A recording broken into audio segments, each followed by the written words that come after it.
நம் தந்தையாக, நம் மகனாக இருந்து நம்மை வழிநடத்தும் நம் முருகனின் பிறப்புக் கதையை அறிந்து கொள்ளலாம் வாருங்கள். யாமிருக்க பயமேன் என்பது முருகப்பெருமானின் அருள்வாக்கு.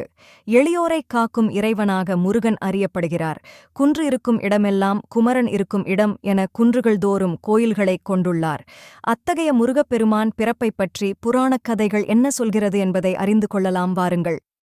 முருகப்பெருமானை உள்ளன்புடன் வழிபாடு செய்யும் பக்தர்களின் வாழ்வு என்றும் மலர்ந்திருக்கும். முருகன் நமக்கு வீடு அளிக்க வல்லவன். ஆனால் இந்த வீடு பேரை நாம் பெறுவதை தடுக்கும் வகையில் நம்முள் 6 பகைவர்கள் உள்ளனர். காம, குரோத, லோப, மோக, மத, மாச்சரியங்கள் என்ற 6ம்தான் அவை. இந்த 6 பகைவர்களின் உருவகமாகத்தான் சூரபத்மன் கருதப்படுகிறான். அவனை சம்காரம் செய்ததன் மூலம் முருகப்பெருமான் மனிதர்களிடம் உள்ள ஆணவத்தை ஒழித்ததாக சொல்வார்கள். இதற்காகத்தான் முருகன் அவதாரம் எடுத்தார். அதற்கான புராண கதையை தெரிந்து கொள்ளலாம் வாருங்கள். காசிபர் என்ற முனிவருக்கும் மாயை என்ற அசுரக் குலப்பெண்ணிற்கும் பிறந்தவன் சூரபத்மன். தன் தாயின் உபதேசப்படி சூரபத்மன் சிவபெருமானை நோக்கி கடும் தவம் புரிந்தான். சூரபத்மனின் தவ வலிமையை மெச்சிய சிவபெருமான் சூரபத்மன் வேண்டியபடி அவனுக்கு தேவர்கள் அனைவரையும் வெல்லும் படையாற்றலும் படைக்கலங்களும் நினைத்தவுடன் எல்லா இடங்களுக்கும் செல்லும் வல்லமையையும் அளித்தார். இதில் உச்சக்கட்டமாக சிவபெருமானைத் தவிர வேறு எவராலும் தன்னை அழிக்க முடியாது என்ற வரத்தையும் பெற்றான். சூரபத்மன் தான் பெற்ற வரத்தின் வலிமையினால் ஆணவம் மிகுந்து கர்வம் கொண்டான். இந்திரன் மகனான சயந்தன் முதலான தேவர்களை சிறையில் அடைத்து சித்திரவதை செய்தான். அதர்ம வழியில் ஆட்சி செய்யலானான். அசுரர்களின் இக்கொடுமைகளை தாங்க முடியாத தேவர்கள் சிவனிடம் சென்று முறையிட்டனர். இறைவன் அவர்களை காப்பாற்ற முடிவு செய்தார். அதன்படி அவர் தனது நெற்றிக் கண்ணை திறந்தார். அவைகளில் இருந்து 6 தீப்பொறிகள் வெளிப்பட்டன. அவற்றை வாயு பகவான் ஏந்திச் சென்று வண்ண மீன் இனம் துள்ளி விளையாடும் சரவணப் பொய்கையில் மலர்ந்திருந்த தாமரை மலர்களின் மீது சேர்த்தான். அந்த தீப்பொறிகள் 6ம் உலகின் பொன்னெல்லாம் உருக்கி வார்த்தது போன்ற 6 குழந்தைகளாக தோன்றின. அந்த 6 குழந்தைகளையும் 6 கார்த்திகை பெண்கள் சீராட்டி பாலூட்டி வளர்த்து வந்தனர். ஒரு நாள் பார்வதி தன் மைந்தர்கள் 6வரையும் ஒன்றாக அன்புடன் கட்டி அணைத்தாள். அவையாவும் ஒரு திருமேனியாக வடிவம் கொண்டு 6 முகங்களும் 12 கரங்களும் உடைய ஒரு திருமுருகனாக தோன்றினான். இப்படித்தான் முருகனின் அவதாரம் நிகழ்ந்தது. 6முக சுவாமி எனப் பெயர் பெற்றார். இந்த 6 திருமுகங்களும் ஞாலம், ஐஸ்வர்யம், அழகு, வீரியம், வைராக்கியம், புகழ் என்னும் 6 குணங்களைக் குறிக்கும். பிரணவஸ்வரூபியான முருகப்பெருமானிடம் காக்கும் கடவுளான முகுந்தன், அழிக்கும் கடவுளான ருத்திரன், படைக்கும் கடவுளான கமலோற்பவன் ஆகிய மும்மூர்த்திகளும் அடக்கம். 6முகன் சிவாக்கினியில் தோன்றியவன்.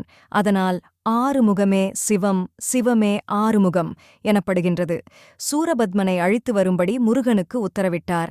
முருகனுக்கு துணையாக செல்ல பெரும் படையையும் ஈசன் உருவாக்கிக் கொடுத்தார். மனிதர்களின் ஆணவத்தை ஒழித்த முருகப்பெருமான் இதற்காக ஈசன் திருவிளையாடல் ஒன்றை அரங்கேற்றினார். சிவனின் நெற்றிக் கண்ணில் இருந்து 6 தீப்பொறிகள் புறப்படும்போது அதிலிருந்து வெளிப்பட்ட வெப்பத்தை தாங்க முடியாது. சிவனின் அருகிலிருந்த பார்வதி தேவி பயந்து ஓடினார். அப்போது பார்வதி தேவியின் பாதச் சிலம்புகளில் இருந்த நவரத்தினங்கள் சிதறி விழுந்தன. அந்த நவமணிகள் மீது இறைவனின் பார்வை பட்டதும் அவைகள் நவசக்திகளாக தோன்றினர். அந்த நவசக்திகளின் வயிற்றில் வீரவாகுதேவர் முதலான 1,09,000 பேர் 1,09,000 தோன்றினர். இவர்கள் அனைவரும் முருகனின் படைவீரர்கள் ஆனார்கள். இதையடுத்து பார்வதி தேவியும் தன்னைப் போன்ற ஒரு சக்தியை உருவாக்கி அதனை தனது சக்திகள் யாவும் கொண்ட ஓர் வீரவேலாக உருமாற்றினார். வெற்றி தரும் அந்த வீரவேலை முருகனிடம் வழங்கினார். ஈசனும் தன் அம்சமாகிய 11 ருத்திரர்களைப் படைக்கலமாக்கி முருகனிடம் தந்தார். விந்தியமலை அடிவாரத்து மாயாபுரத்தை ஆண்ட சூரனின் தம்பி தாரகாசுரன் ஆணைமுகம் கொண்டவன். கிராவுஞ்சம் என்னும் பெரிய மலையாய் உருமாறி வழிமறிக்க வீரவாகுதேவர் அவனுடன் போர் புரிந்தார். ஆனால் தாரகன் தன் மாயையால் வீரவாகுதேவர் முதலான முருகனின் சேனையை அழுத்தி சிறைப்படுத்தினான். அப்போது முருகனின் கூர்வேல் மாயை மலையை பிளக்க தாரகன் அழிந்தான். சூரபத்மன் இச்செய்தி கேட்டு துடிதுடித்து வீராவேசம் கொண்டான். பின்னர் திருச்செந்தூர் நோக்கி முருகனின் மொத்தப் படையும் கிளம்பியது. முருகன் அம்மையப்பர் ஆசியுடனும் தன் படைகளோடும் திருச்செந்தூர் சென்று தங்கினார். அங்கு பராசர முனிவரின் மகன்கள் சனகர், சனாதனர், சனந்தனர், சனற்குமாரர் முருகனை வரவேற்றனர். திருச்செந்தூரில் ஐப்பசி மாதம் வளர்பிறை சஷ்டி திதியில் சூரனை அழித்து தன் அவதார காரணத்தை முருகப்பெருமான் முற்றுப்பெறச் செய்தார்.